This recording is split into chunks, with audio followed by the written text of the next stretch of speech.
जहां बीएसपी महासचिव सतीश मिश्रा ने बयान दिया है, प्रबुद्ध वर्ग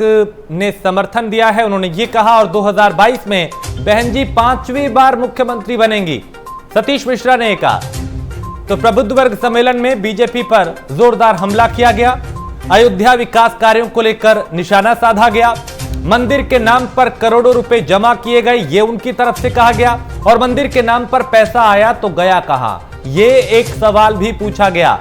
तो सतीश मिश्रा जो कि पूरी तरीके से पिछले कई दिनों में लगातार एक्टिव है, प्रबुद्ध वर्ग सम्मेलनों में जा रहे हैं, संबोधित कर रहे हैं, सरकार को घेर रहे हैं, और बीएसपी ने कैसे अपने कार्यकाल में काम किया था उसे गिनाया जा रहा है। इसके अलावा मौजूदा वक्त में सरकार को यह कह के घेरा जा रहा है कि यह सरकार दलित और ब्राह्मण विरोधी है, उन पर अत्याचार हुए हैं। तो प्रबुद्ध वर्ग ने समर्थन दिया है, सतीश मिश्रा ने कहा कि बीएसपी को उनका पूरा समर्थन है और 2022 में बहन जी 5वीं बार मुख्यमंत्री बनेंगी।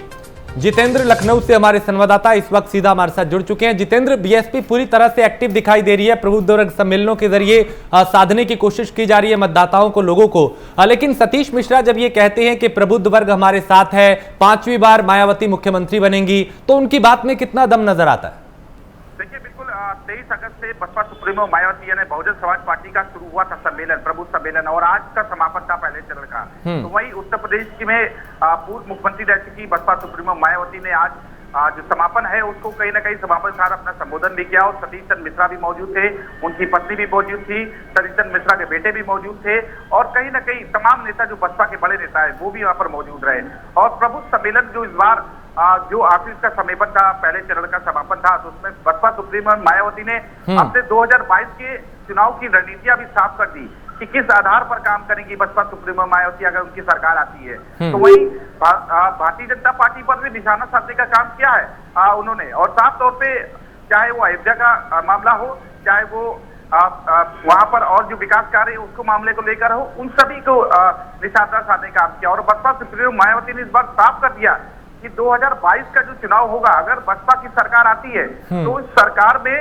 इस बार स्मारक और संग्रहालय पे काम नहीं, उत्तर प्रदेश की तस्वीर बदलने पे काम किया जाएगा। और इस बार महिला विंग की कहीं ना कहीं जिम्मेदारी सतीश चंद्र मिश्रा की वाइफ को दी गई, कल्पना मिश्रा को जिम्मेदारी दी गई कि महिलाओं को जोड़ने का काम करेंगे। और लगातार कई ऐसे बयान बसपा सुप्रीमो मायावती ने कहा है कि वो भारतीय जनता पार्टी भी निशाना साधने के लिए कहा कि उन्होंने लोगों को ठगा है, कोरोना संक्रमण में लोगों की जीवन यापन में कठिनाइयां आई और भारतीय जनता पार्टी ने कुछ नहीं किया। वही चाहे वित्तहीन शिक्षक हो, उनको लेकर भी उन्होंने बात कही है, और साथ ही साथ और जो महिलाओं की उत्तर प्रदेश में महिलाओं की जो स्थिति है उस पर भी बसपा सुप्रीमो मायावती ने अपने बयान दिए। हाँ, ऐसे में जितेंद्र, ये जो बीएसपी ने प्रबुद्ध वर्ग सम्मेलन किए हैं, इसका कितना समर्थन कुल मिला के हम देखें तो वो बीएसपी को मिला है, और कितना प्रभाव ये सम्मेलन 2022 में डाल सकते हैं? देखिए, इस बार बसपा 2007 की रणनीति पर चलेगी, और जिस तरह से सोशल इंजीनियरिंग और ब्राह्मणों को साधने की बात कही गई थी, और कहीं ना कहीं वही फॉर्मूला इस बार बसपा सुप्रीमो मायावती अपनाने जा रही हैं। और 2007 के आधार पर कहीं ना कहीं इस बार जो चुनाव है वो 2022 में लड़ा जाएगा, चाहे ब्राह्मण हो, चाहे मुस्लिम हो, चाहे ओबीसी हो, चाहे दलित हो, सबको साधने की बसपा सुप्रीमो मायावती ने बात कही है कि सबको बराबर का हक होगा। और 2022 में अगर सरकार बनती है तो ब्राह्मणों पर जो इस समय मौजूदा सरकार में उन पर मुकदमे दर्ज हुए हैं, उन पर जो आरोप लगे हैं, उस पर कहीं ना कहीं उन मुकदमों से बरी कराया जाएगा, और जो अधिकारी दोषी पाए जाएंगे उन पर भी कार्रवाई की जाएगी। तमाम तरह के आज बसपा सुप्रीमो मायावती ने प्रबुद्ध सम्मेलन के 2022 की रणनीतियों पर चर्चा साफ कर दी है, और हर वर्ग का आज यहाँ पर समाज के लोग यहाँ पर थे, और कहीं ना कहीं ब्राह्मण वर्ग के अयोध्या से भी लोग आए थे, महिलाएं भी बड़ी संख्या में थी, मुस्लिम महिलाएं भी बड़ी संख्या में थी। तो तस्वीरें आज देखने को मिली राजेश, भारी संख्या में जो है प्रबुद्ध वर्ग जो समापन समारोह था उसमें पहुंचे थे। हाँ। और बसपा सुप्रीमो मायावती ने साफ कर दिया कि जिस तरह से विपक्ष हमलावर था और भी लोग जो हमलावर थे कि बसपा सुप्रीमो मायावती आखिरकार कोरोना काल में क्यों नहीं निकली गई, क्यों नहीं रोडों पर आई, लोगों के साथ जो उत्तर प्रदेश में अपराध हो रहा है उस पर क्यों नहीं पार्टी स्टैंड कर रही। तो उन्होंने साफ तौर पर कहा कि कोरोना प्रोटोकॉल को हम नहीं तोड़ना चाहते, और कहीं ना कहीं जिस तरह की हमारी बातें हमारे ऊपर आरोप लग रहे हैं वो पूरी तरह से गलत है। और 9 अक्टूबर को यानी काशीराम जी की जयंती पर पूरे काशीराम को जयंती में कहीं ना कहीं श्रद्धांजलि के साथ पूरे जितने भी बहुजन समाज पार्टी के लोग हैं वो पहुंचेंगे श्रद्धांजलि देने में। एक बड़ा कार्यक्रम 9 अक्टूबर को होने जा रहा है राजेश। तो ऐसे में अगर बात करें जितेंद्र, जिस तरीके से ये तमाम चीजें हो रही हैं, अभी तक चूंकि ये माना जा रहा था कि बीजेपी और समाजवादी पार्टी में कांटे की टक्कर है 2022 में, लेकिन क्या अब जिस तरीके से बीएसपी एक्टिव दिखाई दे रही है, मुकाबला त्रिकोणीय दिखाई दे रहा है? इसलिए दिखाई दे रहा है क्योंकि सतीश मिश्रा जो कि राष्ट्रीय महासचिव है भाजपा के, उन्होंने साफ कह दिया कि आप चाहे सपा का प्रबुद्ध सम्मेलन उठा लीजिए, चाहे भारतीय जनता पार्टी के, सबने हमारी नकल करी है। और कहीं ना कहीं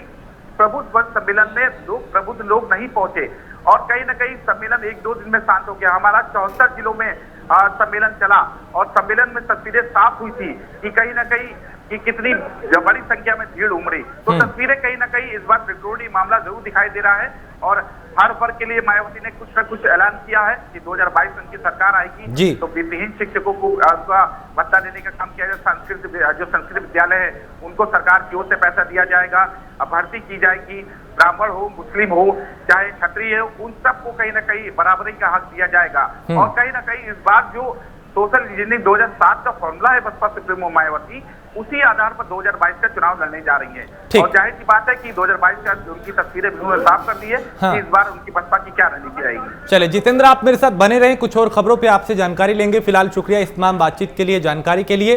तो बीएसपी भी अब पूरी तरह से एक्टिव दिखाई दे रही है और दावा कर रही है कि 2022 में बीएसपी की सरकार बनेगी। आगे बढ़ते हैं, लखनऊ से खबर है जहां समाजवादी पार्टी ने